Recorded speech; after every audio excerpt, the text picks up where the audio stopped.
Hari ini semua diinjak, hari ini semua diintimidasi, hari ini aparat penegak hukum semena-mena melakukan politisasi hukum. Resah gak kita? Semena-mena aja nih. Mau tangkap si A, tangkap si B, tangkap si C. Kenapa yang menjadi presiden petugas partai, Pak? Bukan pelayan rakyat. Kenapa yang menjadi presiden petugas partai, Pak? Bukan pelayan rakyat. Kenapa yang menjadi presiden petugas partai, Pak? Bukan pelayan rakyat. Fatwa itu pendapat. Fatwa bisa didebat. Fatwa tidak mengikat. Fatwa itu opini, tidak suci, meniscayakan toleransi. Dan sebaik-baik fatwa, suara hati nurani. Inilah Fatwa Guntur Romli. Assalamualaikum warahmatullahi wabarakatuh. Salam sejahtera untuk kita semua. Shalom, shalom aleichem, Om Swastiastu, Namo Buddhaya, Widek Dong Tien Rahayu.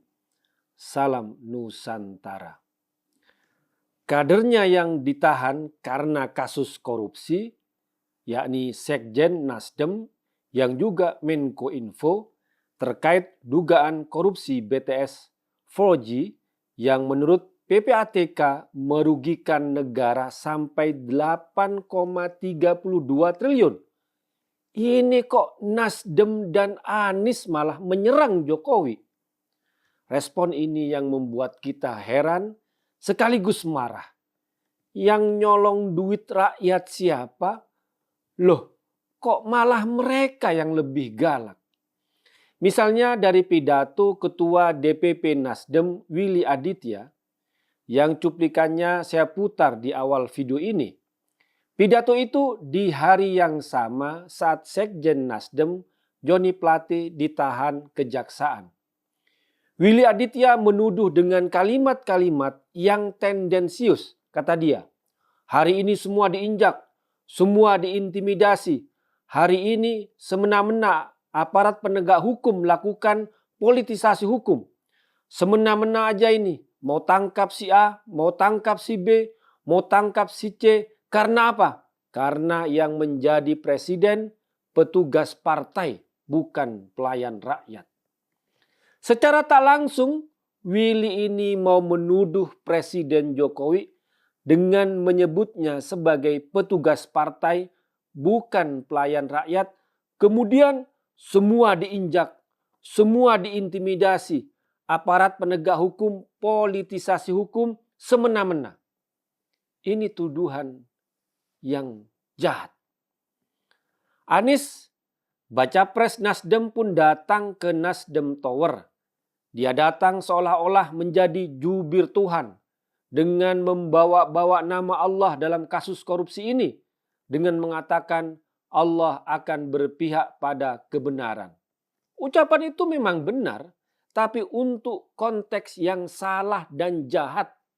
Karena kasus yang dihadapi sekarang adalah kasus korupsi yang tidak bisa dicarikan pembenarannya.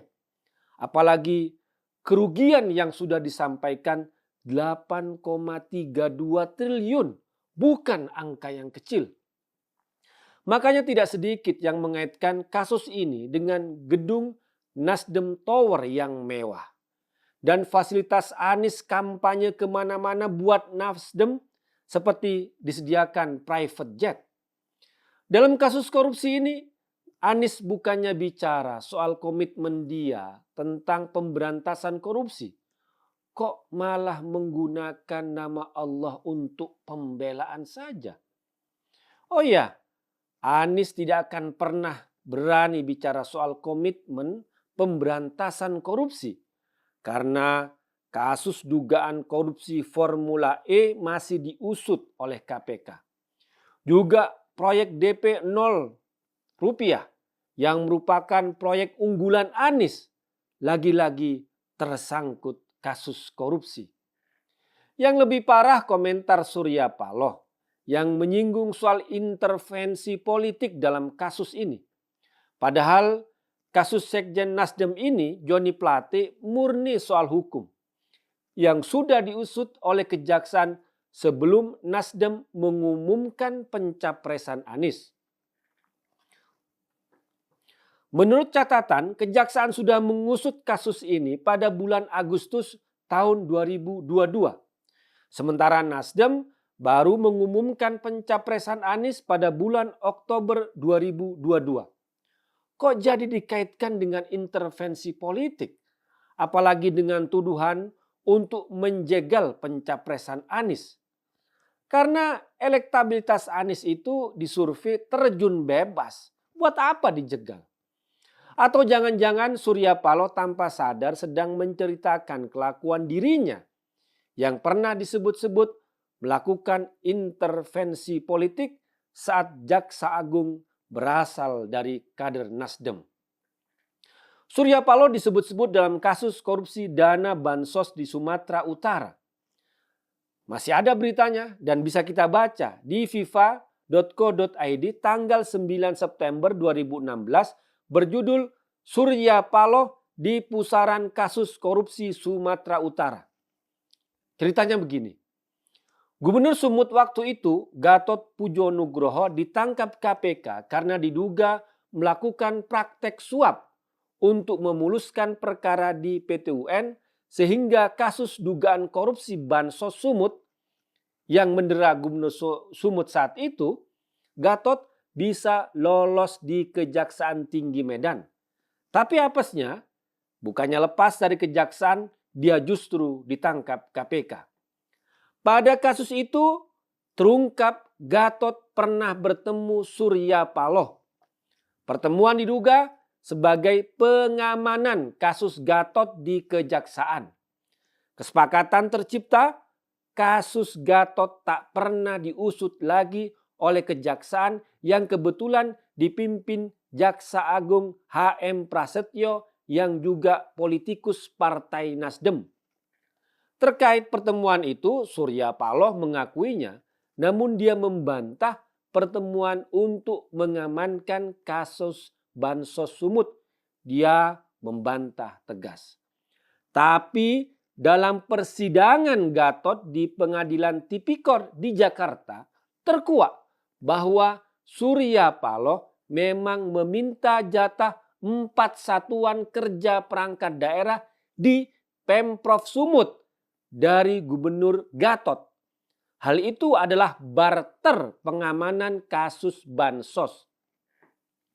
Dalam perkara suap Hakim PT UN Medan, KPK pun memeriksa Surya Paloh, Ketua Nasdem, dan juga Sekjen Partai Nasdem saat itu, Rio Capella.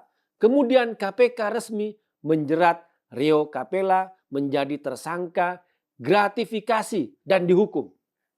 Artinya sudah 2 kali Sekjen Partai Nasdem tersangkut kasus korupsi. Apakah karena pengalamannya itu Surya Paloh yang disebut-sebut mengintervensi Jaksa Agung saat itu yang juga kader Nasdem dalam kasus Bansos Sumut, kemudian Surya Paloh saat ini menuduh ada intervensi politik dalam kasus Joni Plate?